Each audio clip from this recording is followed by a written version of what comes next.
You're listening to Trek FM. Want to join in the conversation and share your thoughts on this episode?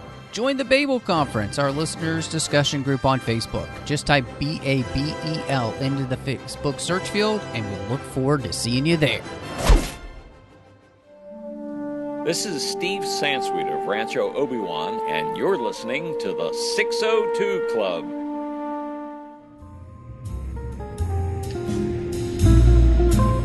There was a little bar in Mill Valley where all the Starfleet trainees used to go. The 602 Club. You know it. I was there more times than I can remember.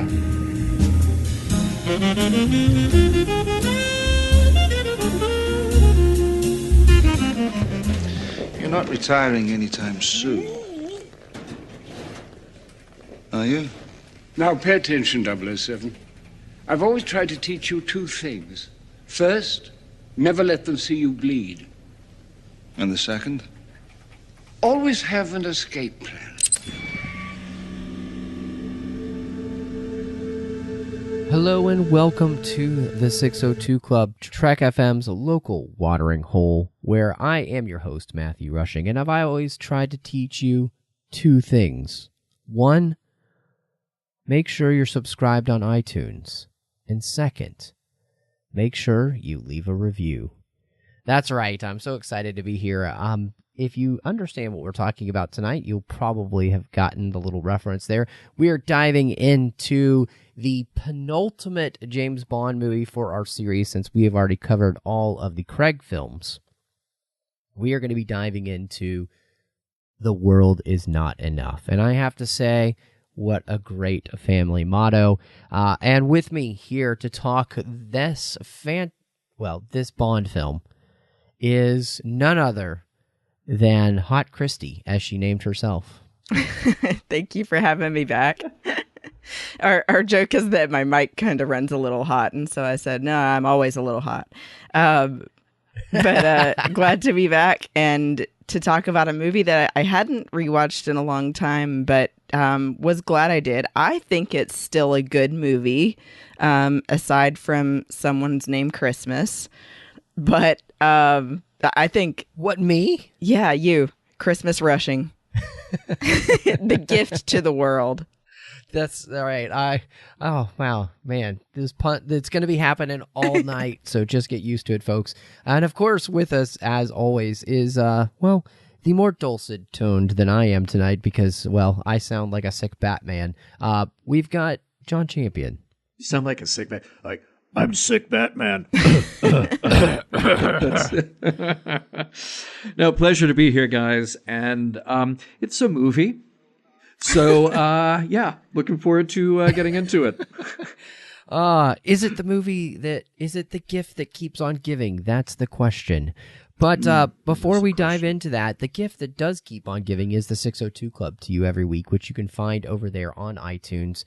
Over on iTunes, you can find all of the shows we do at itunes.com/TrekFM. And while you're over there, as I said before, make sure you're subscribed to the 602 Club. You can get the show as soon as I publish it. And leave us a star rating and review. And if you do, you will be thanked on the show, and your review will be read out to everyone. So you can be internet famous. That's right.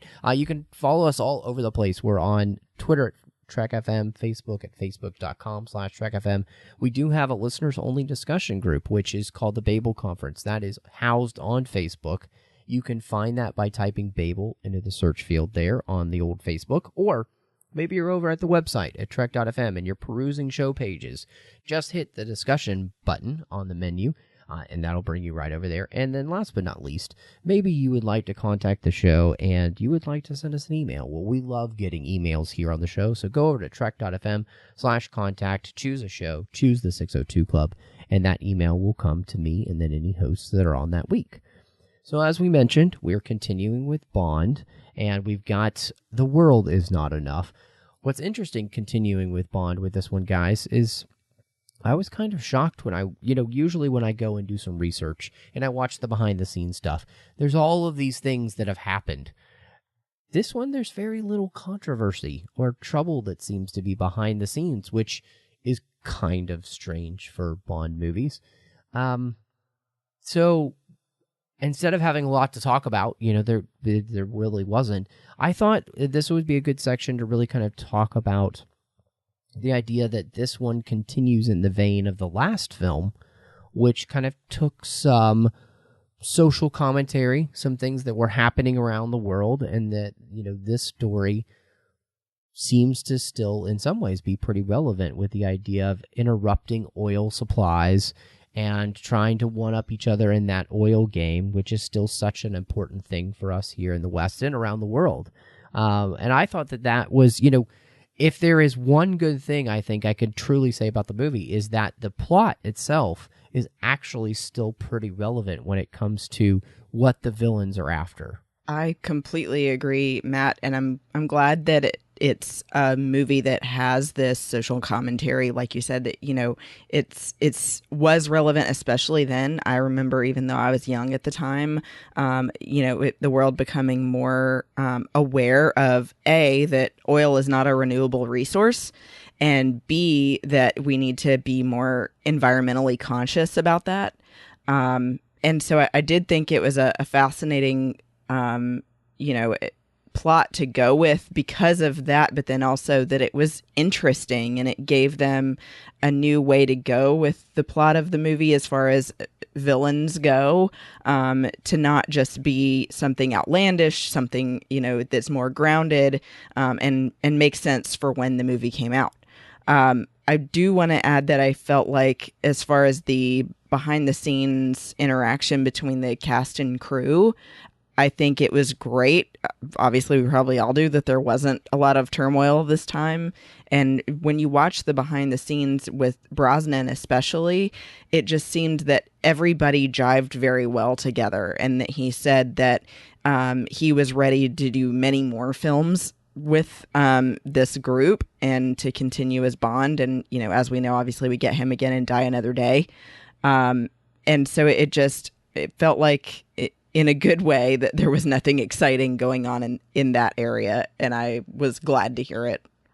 You talk about the kind of relevance to late 20th century, early 21st century politics and business, the business of energy, and that political landscape where the movie takes place. And I just kept thinking, man, it was only 25 years before that Bond got the Solex agitator out of the hands of Scaramanga.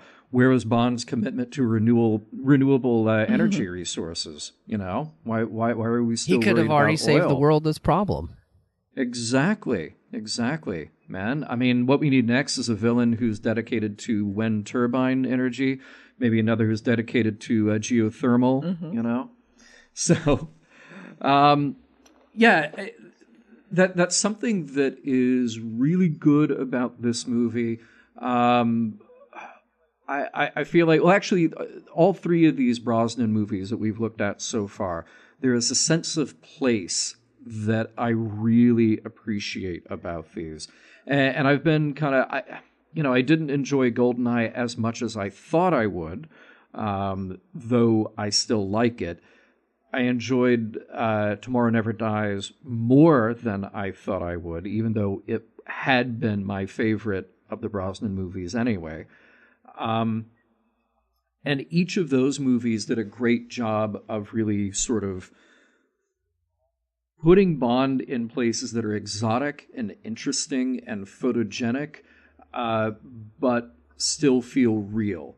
All the stuff in St. Petersburg in GoldenEye was pretty amazing. All the sequences, like the helicopter chase, everything with Michelle Yeoh in Tomorrow Never Dies, felt real and grounded.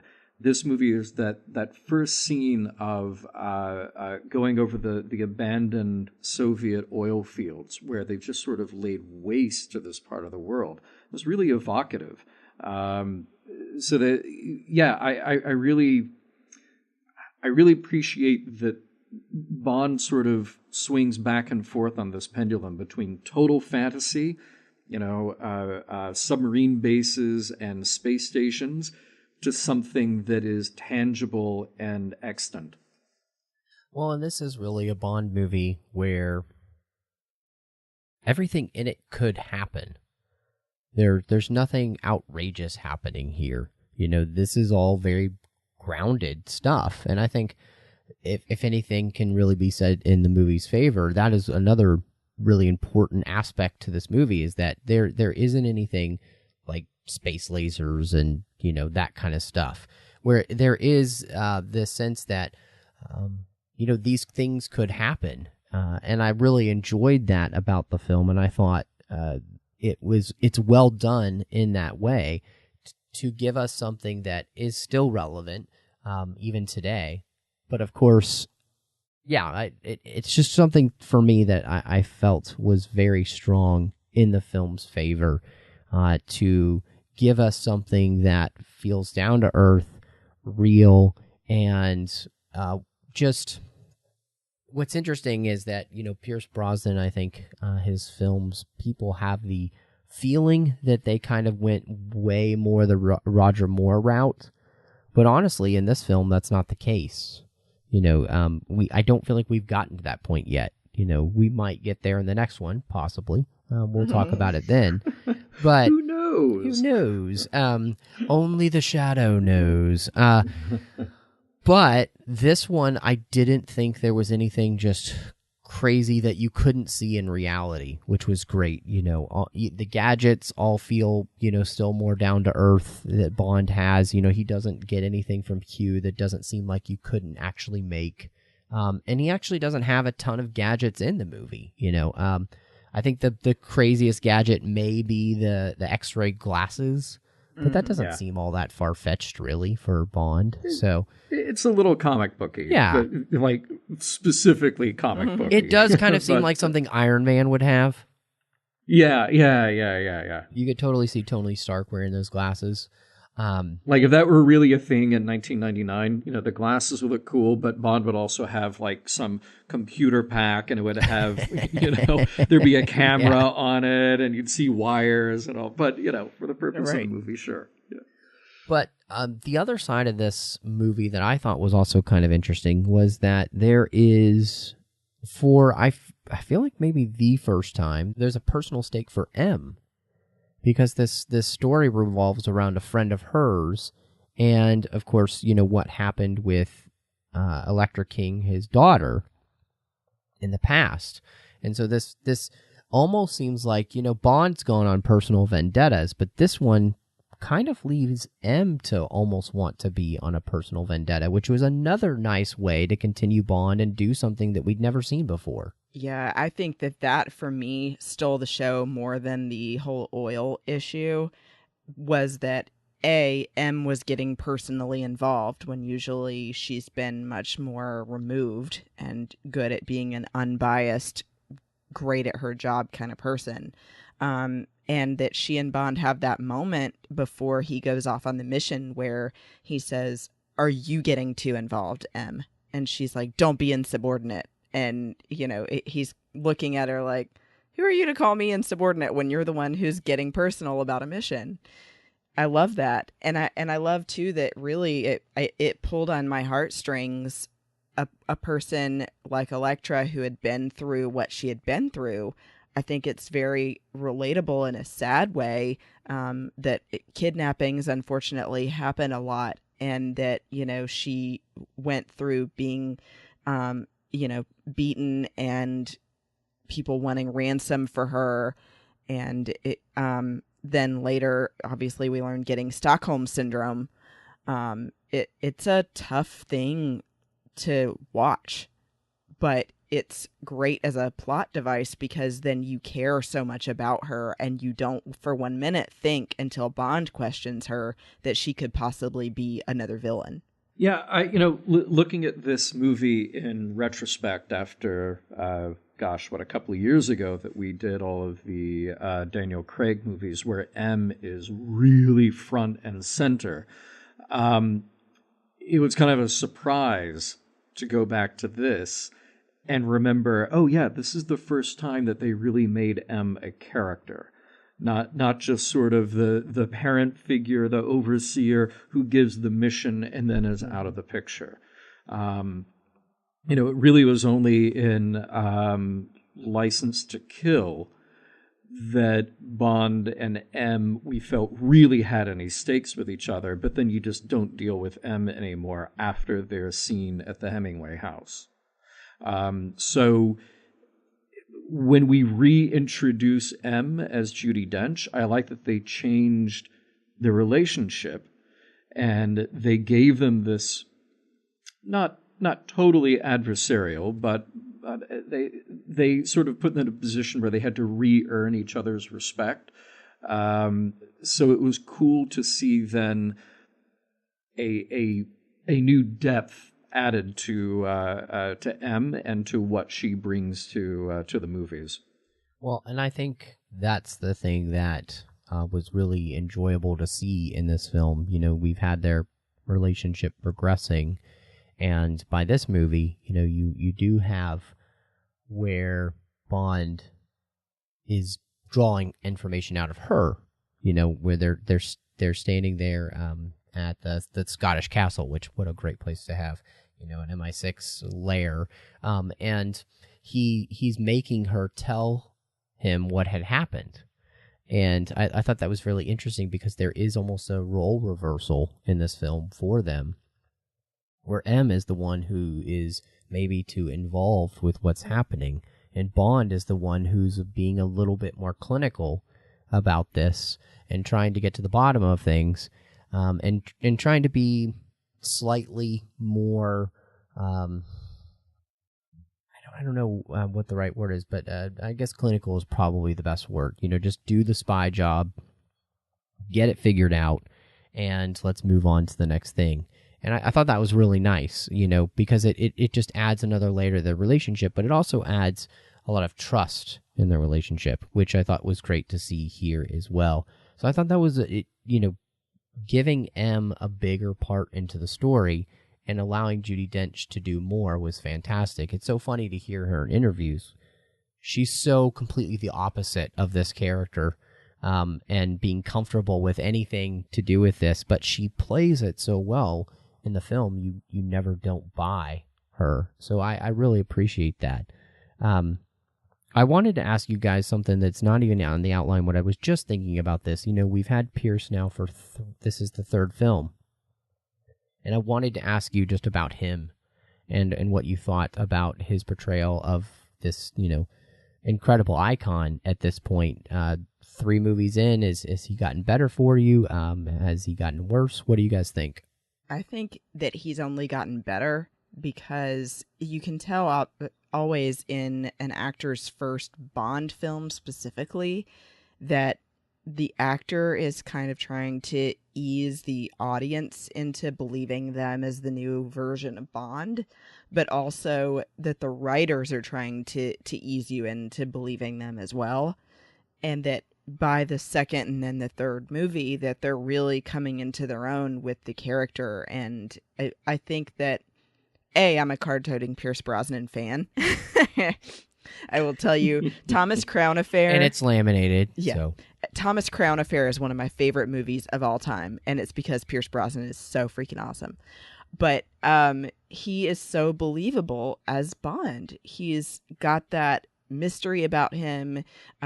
He's got the sex appeal for sure, and then he can come in and do the serious parts of the role too. And I feel like I said, that he's only gotten better with this character as the films have gone on, even if there are parts of the film that's kind of ridiculous.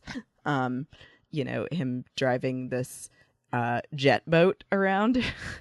I love it, but it comes across a little bit like, really? A little much, but they did an incredible job with it. But I think that it's totally believable that Bond would be able to do that kind of thing, and that Pierce does a great job with it. Yeah, we all said from the beginning that this is the role that Pierce Brosnan was born to play. And, you know, so much relies on the actor, but so much relies on the direction and the writing and the editing and everything that ultimately makes it to the screen. And, you know, you just said that there may be pieces of Pierce Brosnan's portrayal that kind of dip into the Roger Moore style of playing Bond, which is very different from Timothy Dalton, very different from Daniel Craig, very different from Sean Connery, but they all bring their thing, and of course in OHMSS, George Lazenby, they all bring their thing, they all bring their interpretation. But I think what's been driven home for me, less so because it's less acute, but it's a similar thing to what I said about Roger Moore. The problem with those movies wasn't Roger Moore. Roger Moore was giving it all he had. Roger Moore was actually grounding everything that he was given. Pierce Brosnan is given certain things to do that don't really play true. And you mentioned the boat scene just now, Christy, and it's very true. Like, that scene for me went on and on and on and on. And the shot of Bond straightening his tie underwater it hit me like the triple take pigeon. It was a decision that probably wasn't his, but it was the director, or maybe it was something kind of done like, okay, well, we're in this effect scene and we have this moment where the boat's going to go underwater. We could play this one of several ways. Let's do a take like this, see what we get. And ultimately, the editor and director decide what that pacing and what that scene is going to look like on the screen. If it were me, I would have cut it out. But if it were me, I would have cut 5 minutes out of that boat chase anyway. I feel like Brosnan delivers. He delivers all the time, but we can't fault him necessarily for the constructs around him that don't always land. Because he's doing his best. And I know that at the time, and even after Die Another Day, I wanted him to do another, just give us one more, or maybe two more. We know you got it in you. I love that he said, like I said, in the interview that he had in Hong Kong, that he wanted to do 1 million more of these, that he was so comfortable at this point, that he loved working with this director, Michael Apted, and that he loved seeing the stunts that they put together. But I do think that the only fault of the boat scenes was the stunts were great, but they had a little bit too much of the just following of the two boats that could have been cut for time that really wasn't necessary. No, I agree with both of you. And I think, I just to add, I think this is the film where Brosnan feels the most comfortable so far.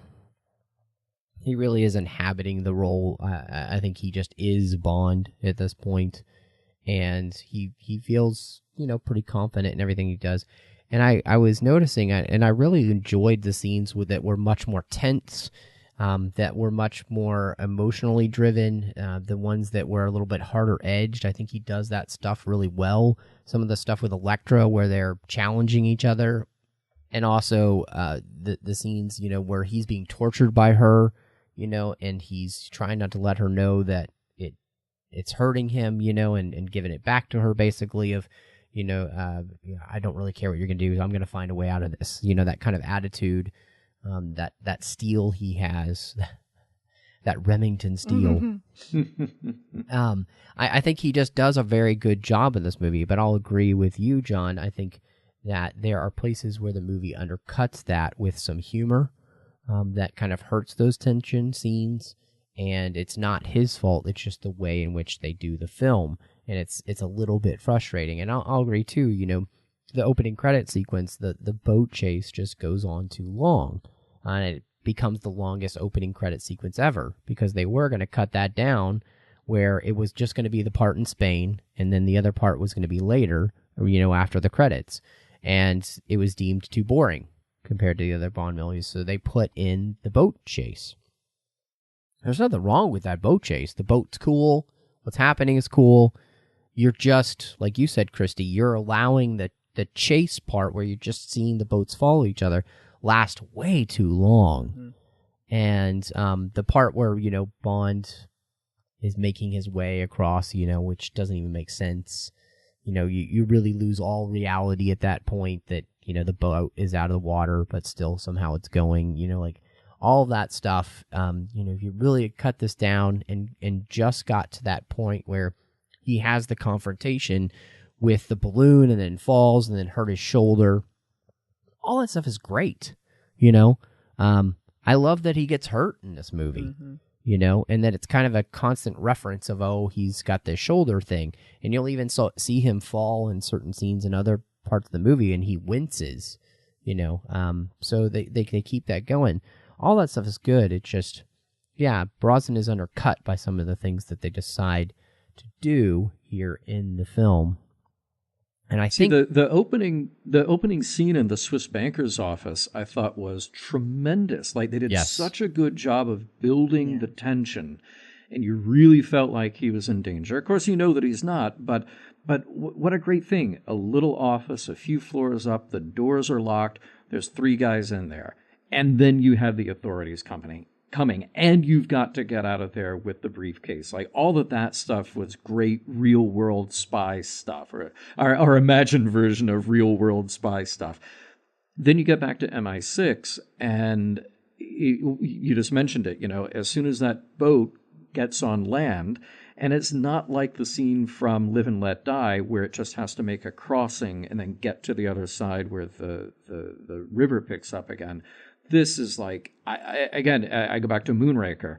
It's like, is he now on a hovercraft? Right. Is there something that I missed here about a feature of this boat? Where are the wheels? There have to be wheels. Come on. I will add, too, that I was thinking, even rewatching the beginnings of that whole boat scene, you're thinking, okay, why doesn't he just, clearly he has the speed advantage in that mini boat.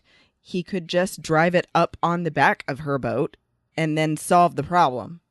You know, either run her over or drive it up there and then kill her. But, like, come on, why are you extending this? Why can't he just do that? But I do agree that it driving the boat through town didn't make sense, because you're thinking, now it's a duck boat, you know? It's an amphib boat is my word. And it kind of takes away from it. But I do want to give it credit for the barrel roll that they do in the smaller boat, because I watched all of the behind the scenes on how the stunt was done. And the stunt coordinator, Simon Crane, was so funny, because a reporter asked him, what do you do if you break the boat? And he goes, well, we're not breaking the boat, but we have 6 of them. But Well, and that is the thing. I mean, that chase doesn't look fake. No. That's the best part about it. You know, except for Pierce Brosnan underwater. And the drive through town. Other than that, the chase does not look fake. It is all real, in the sense that, you know, this boat exists. They created it, you know, and they're actually doing the chase down the Thames, which is fantastic. It's just they have allowed themselves to become so enamored with the scene that they're not willing to cut it down to where it needs to be, to actually make it tight and really flow well, so that you do feel more tension, other than like, oh, wow, I guess I could get some more popcorn now, you know. You never want an action scene to go on to that point, you know, and they just do. I will say that I think with the villain, I think this is another place where they actually hurt themselves by trying to go so exotic and honestly old school Roger Moore style villain, where there's some weird thing about them that they actually hurt the believability of the villain. And it undercuts him in a lot of ways by just making him less menacing, because, you know, I don't care if you can't feel things because there's a bullet in your brain. You can't just pick up a freaking rock that's, you know, bloody hot and not have your hand be scarred. You might not feel it, but your hand ain't going to be normal. You would at least be burnt. Yes. Yes. Yeah, he's going to need some kind of a wound dressing either way. Yeah, I mean, look, I don't think it's a terrible idea just to give him something, you know, to make him a little more menacing, to make him a little different. Like that's all fine. But I felt like they tried to do too much with that. And they tried to weave it into this guy's personal philosophy, you know, about how he doesn't feel. And that I felt also kind of undermined his quote-unquote relationship with Elektra. So if you just, like, look, if you take a guy like Jaws and you just say, okay, here's this giant mute thing that is terrifying and menacing and comes after you, and he's almost impenetrable because you will hurt yourself more than him when you try to engage. Okay, I actually believe that more. But I think they tried to take Renard a little too far. And even his suicide mission, again, it was a psychological thing for him too, because he was driven by this idea that he can't feel anything, but he feels something for Elektra, or at least her cause, so he's going to do this because he's dying anyway. It was a little too layer upon layer upon layer, where I feel like they were trying to be deep and didn't quite land. Yeah, I'm glad you mentioned that too, John, because I felt like that always seemed a little weak. That why does he care so much about, although he's dying, ensuring Elektra's future, but it sounds like he's trying to destroy the entire planet, so how would she have a future? I don't get it. And the other thing that bothered me too was, if you have to explain before you even meet your villain all of this stuff about him to then explain what his motivations are, I felt like that was a little too much background information. You need to be showing me, not telling me, kind of thing. Yeah. The whole thing about, then it gets really muddy between him and Elektra, and we'll completely just talk about her in a minute, but, you know, he's kidnapped her, and then in the end, you can't really tell who's manipulating who in this, and maybe that's good, but maybe that's bad, and I don't know, it just became so muddy, I didn't really care, and it kind of hurt the motivation for me with caring about Elektra, like you were saying earlier, to where I really did want to kind of connect, obviously, with what had happened to her, and, you know, this whole thing about her being kidnapped, and, you know, you get this feeling like she's been psychologically tortured and possibly raped, and, you know, that's all awful, and it's a actually good setup to create this villain of this person you really are supposed to hate, but he's so silly as a character with this, you know, as we were talking about this thing where there's this bullet in his brain that's slowly traveling towards the center, and it just doesn't even make sense medically whatsoever. Why hasn't it stopped? Right? Yeah, how is it still moving? Why does It's been there a long time. Yeah, I mean, is there some sort of magnet at the middle of his brain that's pulling it in? It just doesn't make a lot of sense, and it undercuts like the seriousness of what they've created, which is this awful terrorist, this anarchist who, you know, has stolen this you know, girl, kidnapped this girl and done all these horrible things to her. But by the end of the movie, you don't feel like anything really happened to her. Like, you don't feel like any of that was true. It was just all a ruse, and it's like it undercuts the villain completely, and it also makes her a weaker villain in the end too, because she's actually the other villain. Well, yeah, I know you've got show notes here, but it seems like you've kind of segued into the next let's segment go. here to talk about the women. Yeah, let's talk about her. Yeah, because I really have mixed feelings about the character. Not Sophie Marceau. I think she's everything that you would want in a Bond woman, in a foil for Bond and a lover for Bond. She's beautiful, she's sophisticated, she's mysterious, and she plays the range of emotions in this, and the manipulation is great. I remembered from seeing it originally that, yes, I was fooled for a moment that she was not the bad guy. Going back to rewatch it for this, of course, I knew going into it what the twist was with her. And the thing that I appreciated, but also kind of felt uneasy from this movie, is that they really tried to go to a dark place. And And you know, I take my hat off to the Bond producers and writers for doing that. There are some dark themes here for her.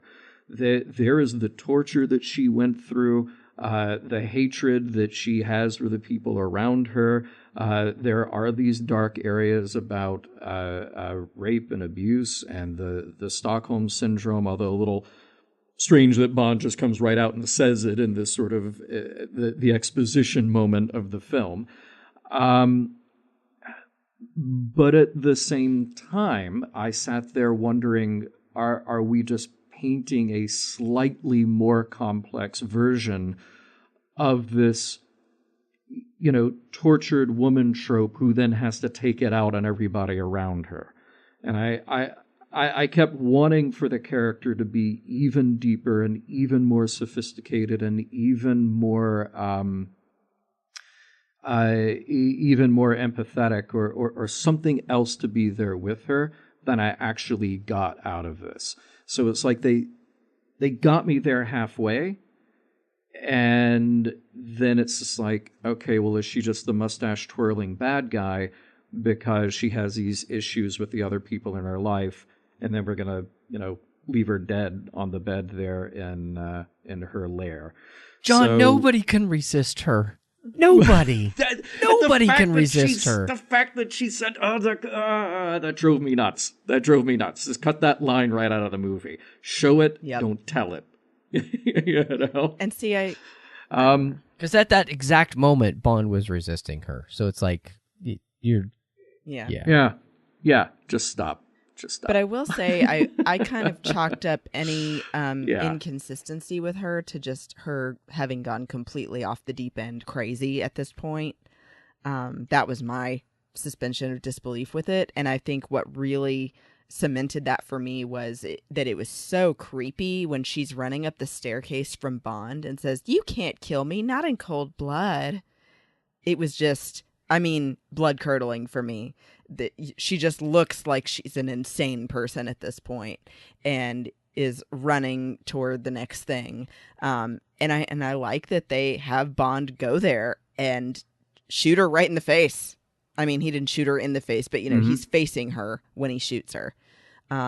Because although he does have a good side, he does have a license to kill, and at this point has every reason to kill her.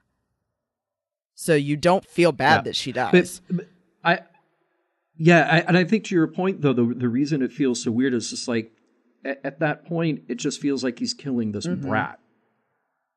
You know? Like, we know he can do it. You know? We know Bond can kill in cold blood. We know that Bond is going to finish the job. But at that moment, he's just killing this brat who's this sort of damaged little girl, as opposed to the mastermind that I wanted her to be. So all of this and the character stuff kept going back and forth for me, where I was like, oh yeah, we're going to see a formidable Bond woman here who is the bad guy. It's okay that she's the bad guy. That's fine. And she's got a scheme. She's got a plot here. She's manipulating things as best she can. She is supposedly a step ahead, and when Bond challenges her the first time and she turns it around, great. These are the building blocks for something interesting here. But it just doesn't end up being what I think it could have or should have been. Well, they just undercut her by making her crazy pants instead of keeping her sane. Hey, someone had to shut her up. And the way that they do that is by suspending your disbelief that, one, maybe she was even tortured in the first place and that she's just this whole mastermind that nobody can resist her, you know, then having her be somebody who's truly turned basically to the dark side through Stockholm Syndrome, and muddling all of her motivation. You don't feel like that she has anything. The motivations just feel completely off because all of that has just stirred this stew, and you're not sure where she's coming from anymore, and it's just frustrating because, you know, I think the excitement of having a Bond woman actually be the full-on final villain, like the true villain, is actually a really smart thing to do. And yet they take her in a way that kind of cheapens that, and that's really frustrating, especially when this is Sophie Marceau, who is such a great actress, and she could pull this off, but then they just take her into, bratty crazy pants land, and, by going to bratty crazy pants land, you ruin the effect that you were actually going for. And that is just definitely frustrating, because Bond deserves to have, I think, a very strong female villain one day, where you really do feel like Bond, when he does kill her, is justified, and you don't feel like there should be any of that, male on female violence in that sense, because she truly is a foil for Bond as the villain and his equal in that way. You want that, but like you get to this point where he kills her, and it's just like, shouldn't they just put her in an insane asylum? Really, isn't that what they really should do? Is just, because you get to that moment where he kills her, and it's like, You feel a little unfulfilled. I feel like she just needs to get a lot of therapy. Yeah, that too. Which is kind of, that's boring, but yeah. But the rest of the time, I did really love her portrayal and the way they wrote the character up to that point. Yeah, before that, it was very interesting, because they were adding some interesting layers about her anger at her father, and, her siding with her mother's people, and that really that's where the fortune had come from. So I think that was all fascinating. Those are great layers to write in and make her this complex character. I think they make her so complex she becomes simple, in the sense that they give her so much motivation that you don't know if there's any motivation anymore, because you're not really sure who she is as a character. And it's like you're just trying to cram too much into one character, and they needed to be able to find a simpler through line for her. And in fact, I feel like, and I want that through line to not just be a woman scorned, or woman with daddy issues. Yes, because I feel like if you had actually tweaked the writing so that when she was taken by Reynard, she formed a relationship with him, in the sense that he cultivated that hate in her about her father and everything, and that's what the turn came from. And, it became about this ethnicity and all that kind of stuff, and taking that kind of, you just could have really done something unique and different, but they didn't. Which leads us to, Christmas Jones and Denise Richards. And I'm wondering if her playing an American nuclear physicist was that, different and really stalwart places we needed to go in this film as our second Bond woman. I really don't see the point in her character. And this is nothing against Denise Richards. This is just for Dr. Christmas Jones being in the movie at all. I feel like there were two reasons they added her in. One is to have somebody who's a specialist on nuclear physics to talk intelligently about what was going on with the weapons, but two, to stand there and look hot. And that's why they called Denise Richards, which she did great. But as far as the acting goes, I felt like she was a little wooden. Yeah, I can't really say it any better than that. Denise Richards, again, is nothing against her, because I remember shortly after this movie came out, I can't remember the exact year. Fortunately, I have a database in front of me that shows me all movies. It's connected to the internet, too. So, Undercover Brother, 2002, she played White She-Devil. And she was hilarious. Funny in that. She was yes, she was hilarious and sexy, and it had this, spy vibe, exploitation movie send-up thing. It was perfect. It was absolutely perfect for her. In this role, I cringed at the time, and I cringe now. You cringed and you cringed again. You Wait, cringed what's that? and you cringed again. I cringed and I cringed again, yeah. To what you said, it just feels like whoever wrote this felt like, well, we have our main Bond woman, but she's the bad guy, so we have to have somebody else. And honestly, I thought all the scenes of Bond with the Doctor from MI6 were far more believable and far more interesting than anything with Christmas Jones. And I know that they just played that off for like the cheap sex gag that it was. Still better. And I would have just rather have seen a return of her character than Dr. Christmas Jones. And look, none of this is to say that you can't be young and beautiful and smart and be a nuclear physicist or whatever. You can be all of those things. Go right ahead. I did not buy it in this movie. And I did not buy it in this particular role. I heartily agree that Serena Scott Thomas as the Doctor was much more believable and had much more chemistry with Pierce Brosnan. I mean, that scene is it is kind of silly, but it's electrically sexy. You know, that you can tell. And what I thought was actually kind of great about that scene, it's totally a throwaway, really, because you kind of got the feeling like they've done it before. Like this is a pattern with them, you know, and, you know, they work together and it's never going to be more because it can't be more, because if she got found out, she would definitely get in trouble. You know, there's all of that going on. And of course, Moneypenny knows, which that made for some fun jokes, but you know, she's pretty much there to feed that moment with Moneypenny, which is fine. And I liked Samantha Bond more in this as Moneypenny than I had before. Well, I mean, close, but no cigar. But yes, Denise Richards is woefully miscast here, and reportedly who they were thinking about casting of Jerry Halliwell or maybe Tiffany Amber Thiessen. I mean, does not help that they were ever thinking about this role as anything.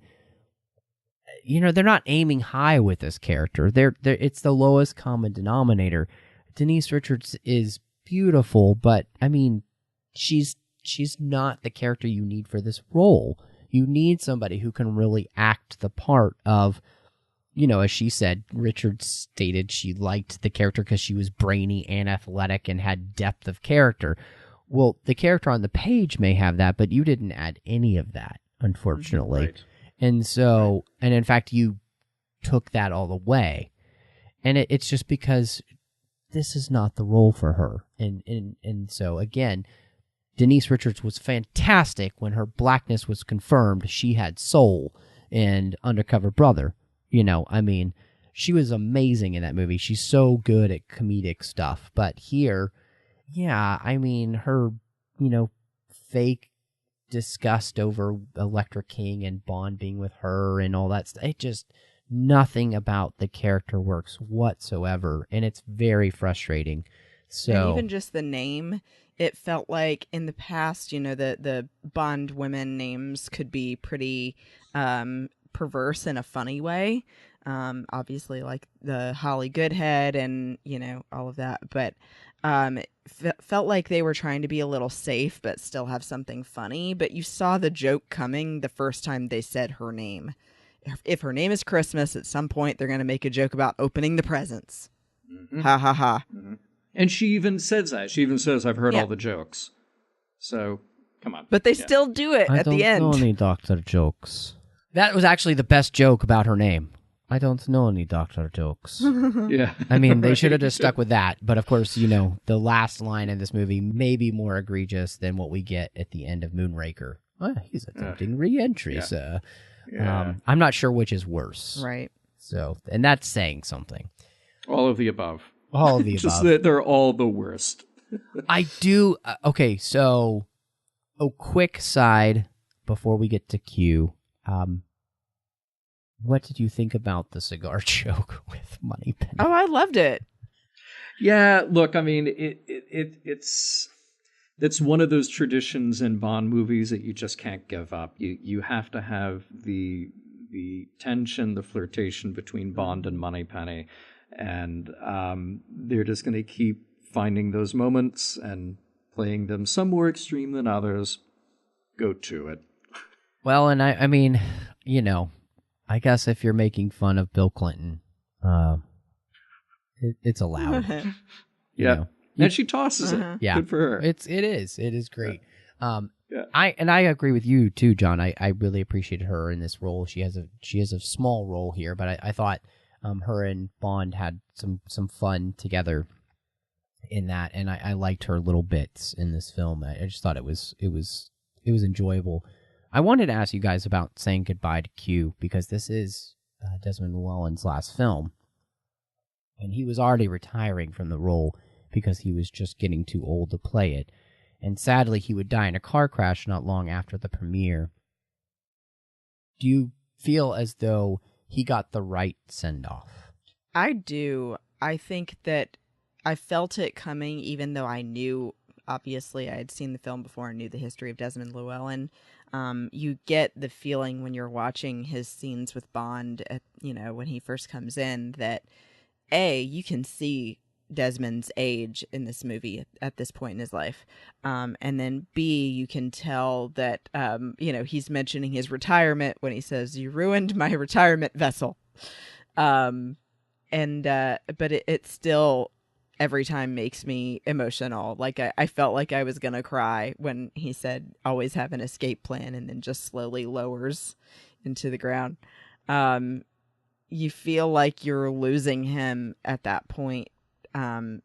In general. And so it really was a sweet way of handling it. I felt like it was appropriate and really gave him a lot of clout and didn't just dismiss him.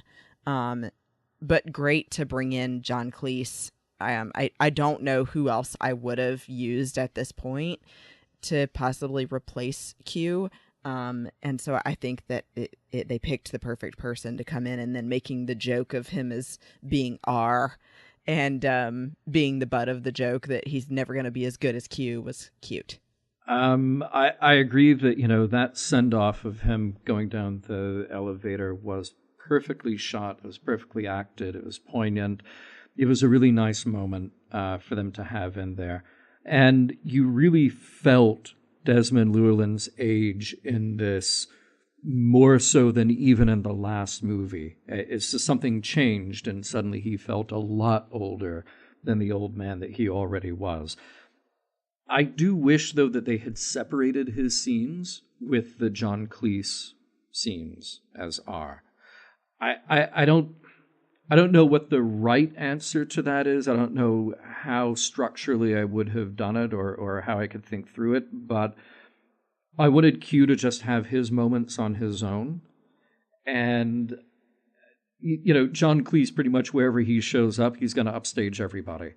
Because he's John Cleese, So I would have liked to have seen a bit of separation there. But even though you introduce R in a completely silly way with him having his lab coat stuck in the door and all that, he absolutely turns it around and gets to have his quips with Bond. And that is the right tone that we expect, that was established by Desmond Llewellyn, 47 years prior to this. I agree with you, John. I do think that they needed to find a way to have more separation in those scenes so you could really feel Llewellyn's last moment. I am glad that Cleese was there because I now know how to finally put on a jacket. And so I really right arm appreciated first, left that arm scene. second. Yeah. I'm going to disagree with both of you, though. I don't think John Cleese was the right choice. I feel that he's too silly. Desmond Llewellyn was never silly. He took the job very seriously, and from the beginning, he was somebody who was the straight man. John Cleese is not the straight man; he's the joke man. And I feel like setting that up, you set a bad precedent for the idea of the Q branch, and so that it's just kind of the joke. Whereas, Desmond Llewellyn always, I never joke about my work, 007, like that's who he was. And so I was disappointed actually with this point of the film and R, and of course what we get in Die Another Day. But again, we'll talk about that later. So I just didn't feel like that was the right choice. But that's just me. So Well, no, see, I see where you're coming from, because they give him a lot of silly, opening with the coat stuck in there and then him getting caught in the giant inflatable ball. They give him a lot of silly. I think the only thing that redeems it at all is that he shows Bond that he can give as good as he can get. So he is there with the barbs, and John Cleese in a lot of his comedic acting work has been able to do that, where there'll be something silly and out of control, but then he'll turn it right back around and he's got the upper hand. Do they take it a step too far here? Yes. And I guess we'll see what happens, speaking of a step too far, in the next movie. Stay tuned. And I will add, Matt, if you remember, I don't remember exactly which Roger Moore film it was, but there was a moment at the end where Bond is in the pool with the woman, and Q is watching from the balcony like a creeper. Oh, yes. So he does have his moments. Movie, isn't it? License to Kill. Uh-huh. Yeah. All in all, though, I do think his last moment is quite wonderful, and it is a good way to remember him. Being able to go out like that and to go out on his terms. It's great that he got that opportunity. I wanted to ask you guys about a Bond ally that we got back in the film, Robbie Coltrane as Valentin Sukovsky, and at this point, just another person that helps out Bond, and I wanted to know how you guys thought and what you guys thought about him being back and kind of just being in Bond's camp at this point. I mean, he's a little antagonistic, but for the most part, he's really just here to help Bond. And again, another character that they kind of put firmly into the comedy camp for the most part. I will say the one weakness I felt with Valentin's character was that they don't ever really explain the issue where Elektra bets $1 million and loses, and then later Bond confronts Valentin about it, and they still don't really explain how Valentin and Elektra possibly knew each other prior. So I felt like that was a little bit of a weak point in the plot, but otherwise, I absolutely love Robbie Coltrane, and I love him as Valentin. I really like the back and forth that he and Bond have, that they're not just, best friends forever and always kind to each other. I like that every time we see him with Bond, Bond's coming in with a gun pointed in his face, and Valentin's going, whoa, hey, hold on a minute. I didn't do anything. But he's always a little bit of a, dirty guy. I mean, heck, this time when we first see Valentin, he's got a woman on either side of his desk. So that he's not this squeaky clean guy. He's also running his own casino and saying, make sure they lose all their money in this one.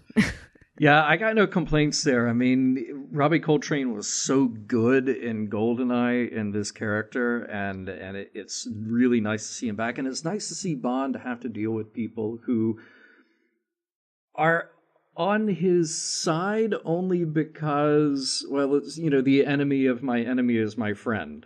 It's instead of just being purely good guy, bad guy, black and white, it's nice to see Bond have to navigate this in-between kind of gray world. And Robbie Coltrane just chews scenery whenever he's on. So, I would have liked to have seen more of him, but he got an honorable way out, He was in the mix, in the action. And he may not actually be dead. Oh. Yeah, that's very true. It's like the Mace Windu. I mean, we never see him die. We just see that he passes out. So, and he got a shot in before he went out too. A good one too. I like him in this movie. I think he's funny, and he does, I think, add the right kind of humor to the film. Personally, it's the only thing I would say is in that moment with Elektra. Where he comes in and it becomes a comedy moment where he's like, I'm looking for a submarine. It's big and it's black, and the driver is a very good friend of mine. It takes that moment that had such tension and completely alleviates it. And that's not exactly what I wanted in that moment, especially as Bond's neck's about to be snapped. Yeah. And I wish that it had been, there had not been a joke there.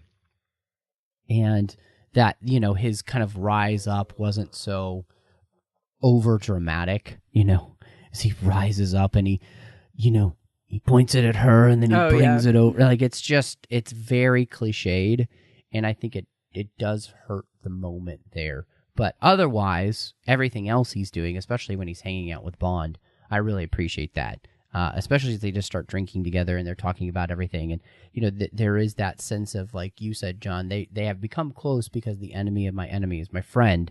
But in some ways, they don't want to admit that they've become friends, and that's kind of funny. So I enjoy that. And don't you love the joke, too? Sorry, Matt. I had to throw in when he's in the muck floating around and Bond's questioning him, and he says, "You're going to make me drown in my own caviar." I loved it. That was actually nice. And I did like, you know, Bond is cold. He'll, if you didn't tell him what he wanted to know, he might have let him die, you know? So there is that edge to Bond I really enjoy in this film. You see it every once in a while, and I really appreciate Pierce kind of bringing that. What did you guys think about the action in the movie? I mean, we've got more skiing. We get chased by helicopters with giant spinning tree cutters. You know, you have a BMW Z8 that they malign in a way that should be against all that is holy. I mean, it is wrong. It is so wrong what they do to that car. How did the action in this Bond movie live up for you guys? I said at the beginning, the boat chase really drives me nuts. Not because the boat isn't cool, not because they don't get good stunts in there. It just goes on, and it really stretches credibility at a certain point. I need Bond to go up to a point. I need them to cross the line, but then I need them to kind of bring it back and still tell me that I'm in the real world in terms of Bond world, you know? The boat going across so many lanes of traffic and through buildings and all. It's just like, come on, guys, we can stop this. The ski chase stuff was good. The only bit that I didn't like was Bond ripping one of the parachutes with his ski, but then somehow floating right off of that parachute and doing a perfect landing instead of getting tangled up in there, which is what would have really happened. Even I thought the stuff on the submarine was pretty cool, just because it's an interesting environment to throw them, not only to have this stolen sub, but to have it upended and have to do that final bit of action like that. I thought was a pretty clever use of the set. However, I feel like a lot of these action scenes, a lot of these set pieces, it was a lot of just going from one place to another, and that's part of the problem with the movie. Is just like, oh, okay, well we're in an oil field now, and now we have to be inside the oil pipeline, which is something Bond did a few movies ago, but this time for a different reason. Now we're on a submarine because we have a submarine. It's just sort of just jumping from one place to another because partly out of obligation to show the audience, here's a different set piece, here's a different action piece, here's a different set piece, here's a different action piece.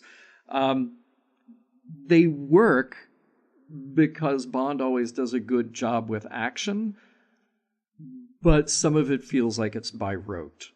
Yeah, I agree with you there, John, for the jumping around, for sure. It felt like, well, we need to fit all of these locations in, so we're going to do it, even at the detriment to the film. But I did like the ski chase aside from the things that you mentioned. And I love Elektra's ski outfit. I really want it. Nice. Just going to throw that out there.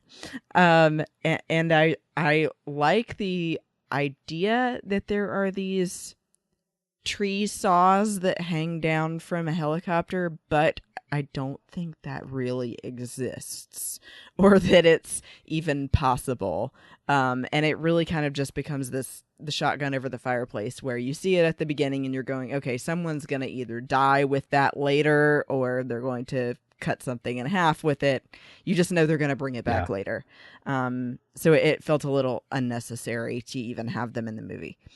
But otherwise, I think that the gadgets were great. I really enjoyed the things that they put in the car, and using the submarine. I think that although that scene felt a little long with Bond and Renard and Christmas, that it was interesting, and that it would be difficult to have a fight in a sinking submarine.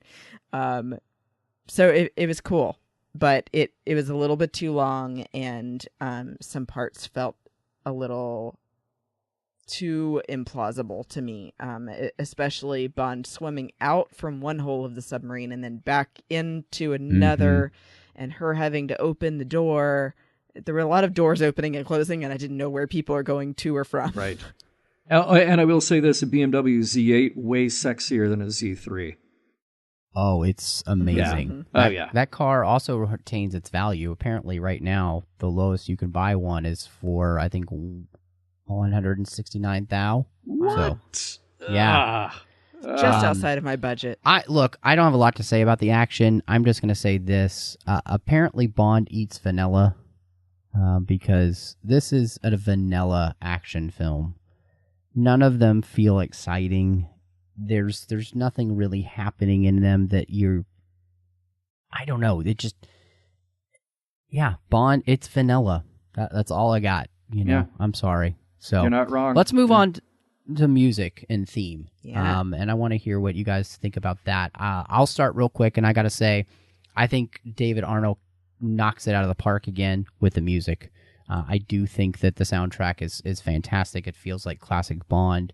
It's great action music, so there's nothing wrong with that. The only thing wrong is that they got the wrong artist to sing this song. The song is not bad. You just needed somebody who could really bite into the song and sing it, like a Shirley Bassey kind of thing, or I don't know, but it's not the song that's the problem. I feel like Garbage, well, it was a garbage rendition. Oh, I disagree. I liked it, and I recognized it again when I was listening to it, and then I said, I know that voice, and sure enough, it was Garbage, the band, and I actually like them, so I thought it was a beautiful rendition, and I liked the way that they did it. Yeah, I remember, Christy, I'm on your side on this one. I remember listening to Garbage, for a few years before this movie came out and thinking, man, Shirley Manson has got a really cool voice, and I like the sound of this band. I would love for them to do a Bond theme. Because, look, we came off of Tomorrow Never Dies, having a great song that was not the theme song, and then a terrible song that was the theme song. For this one, it, no pun intended, hit all the right notes for me. That is exactly the sound that I wanted out of a contemporary rock band doing a Bond theme. I got nothing to add to that, but it is one of my favorites. Yeah. Sorry, Matt. That's okay. That's okay.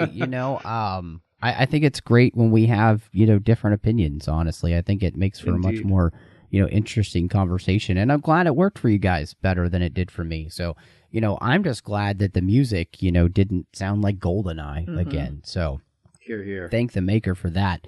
I guess the last question is, was the world enough for you guys? What is your rating for The World Is Not Enough? Oh, it's kind of difficult because there were a lot of drawbacks, but I did enjoy it more on the rewatch than I thought that I would. So I'm gonna kind of put it in the middle for me and give it a 6 out of 10 tree saws. Because there were a lot of things that I surprisingly still liked.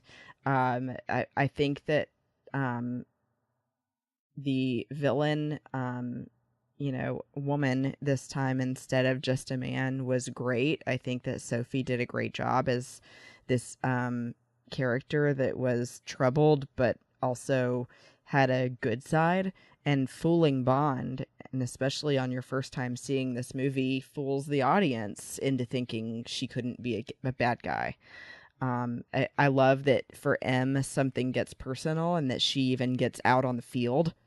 And you're thinking, no, M, don't do it. What if you die? We'd have no one to give the missions.